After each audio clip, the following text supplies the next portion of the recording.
Hi guys, and welcome back. Today I'm going to be just uh, talking about a quick subject about my one of my negative experiences down in Imperial Beach, at the Border Patrol station down there. Uh, so, just to give you guys a picture, when our team first arrived there, there were actually uh,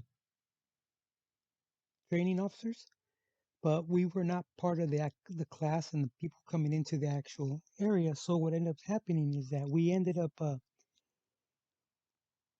sending two individuals to train with the operating officers, just to train and get a quick feel. And then two agents were tasked with training us down there. So I had the thought of actually applying for that particular station, and I believe I had the insight that would have hired me for that particular station and just settle down there and make it my permanent station, and I didn't have to travel anymore. I didn't have to be out everywhere. Actually, we were actually everywhere, wherever we were needed. But I would have been there stationary and everything. And after I was speaking to my dad, he's like, "Well, I think you should explore somewhere else because that might be too close to home." And he said it in a way, not because I physically live close by, because I might run into people that I know and to actual relatives of mine that did not know what I did for a living. See, when I went through the whole process, the background check, the psych test, physical test, training, and everything, I never told distant relatives. I only told the people who the background check investigator was going to contact. That's all I mentioned to them. For the reason being, if I didn't make it, I didn't want to answer a dozen questions at reunions. Say, well, what happened? What did you do? How come you didn't get hired? I just kept to myself and was successful in them not knowing for a few years what I was actually up to. Until I got sent down to San Isidro, and that's when it's like I said, hey, everyone's gonna see you down there. So this particular station, we were tasked with learning and knowing how to operate a certain amount of equipment to patrol. These units were expensive, they were very sensitive, but they were great to use. The only bad thing about it is they had to be actually recalibrated every so many hours. So we would use up them hours quick. So they wouldn't be out in the field for more than 2 weeks at a time. And that was a drawback, especially when the service center was very far from where your station is. So well, that's the only inconvenience, but hey, it was well worth it because we covered a lot of territory. So we were learning the actual equipment, and we're assigned to actually run it down in Pearl Beach. So I was calling out traffic one night, and I kind of gave the agent enough area to for him to actually meet up with a group, but I was off maybe like 35 yards. And this agent, he apparently didn't appreciate that I was off by 35 yards or so, and he made his comments over the radio. Why entertain him, you know? So I just ignored him there. Very next day at Mustard, we're all there getting ready for our shift, and he just starts ranting and bad mouthing me, not my team, just me, because I was off by 35 yards. You know, I just kept quiet. It's not my home for me to say that, to talk back, or I just kept moving. I said, all right, I'll remember, you know. And he said his piece. The meeting finished.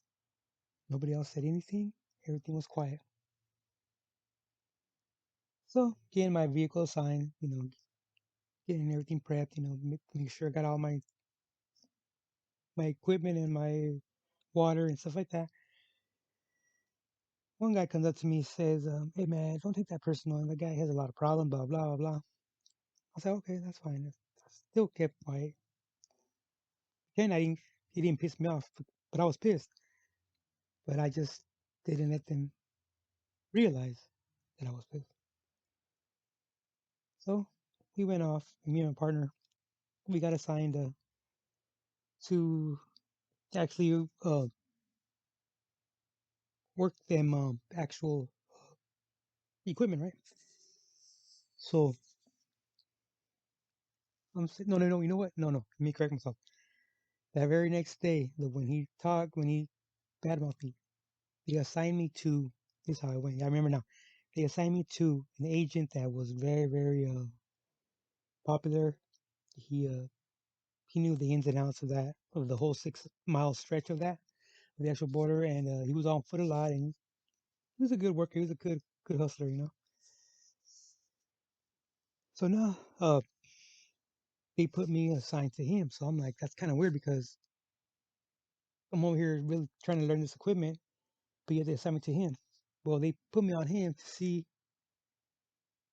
him actually break me or actually not accomplish, and just to make me feel like how that guy felt for being short 35 yards, right? So throughout that night, I'm keeping up with him. And towards the end of the morning, we get another group and we hit the little hill, little slope, park the vehicle. We jump out. I jump out, start running. And he tells me, "Hey, hold on, slow down, slow down. Because if we do come and chase this vehicle with this group, you're not gonna have any gas left over." And I told him, "No, I'm fine. I'm fine. I'm not even winded." We were barely going this hill, but I waited for him. He was a little slower, huffing and puffing. They didn't accomplish what they wanted to do. You know, I blew him out. You know, okay.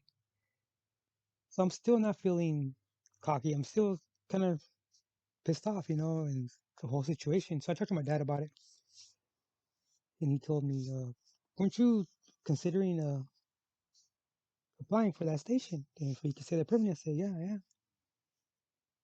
He's like, "Why?" I said, "Well, it's local. It's not that bad, and you know, I wouldn't mind settling down." You know, he said, "You know what? I like what you do. I know your teammates. I appreciate them, and I really do consider your safety. And when you're with your team, I know that you're in better hands than being out in your vehicle by yourself. And, you know, it you just never know." And I said, "Yeah, you're right, Dad." He said, he named all my teammates. He said, "Were any of them there at that meeting?" I said, "No." But the other coworkers were there. Nobody not even said a word, not even told this guy to be quiet or that he was out of line. And you want to be part of that team? I said, and that's when I realized that, no, I can't do it then.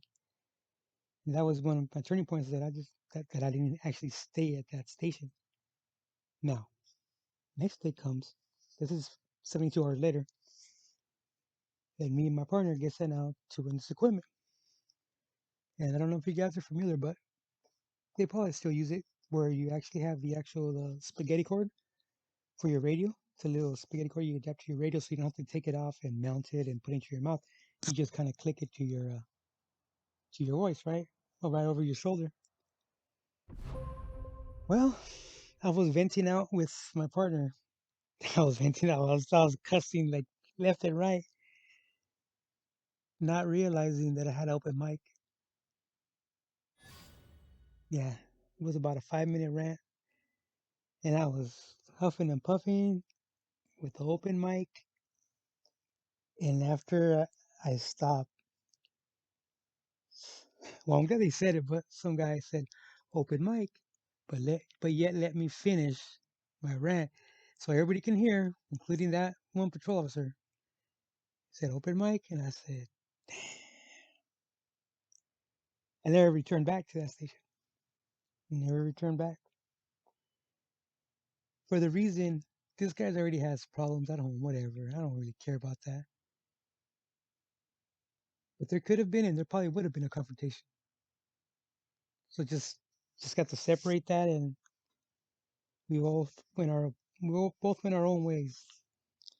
I ran into him a few years later. I sized him up. He sized me up. How y'all doing out there in these counties? So we're getting stuff done. That's good, huh? That's good. I'm glad you guys are out there comfortable.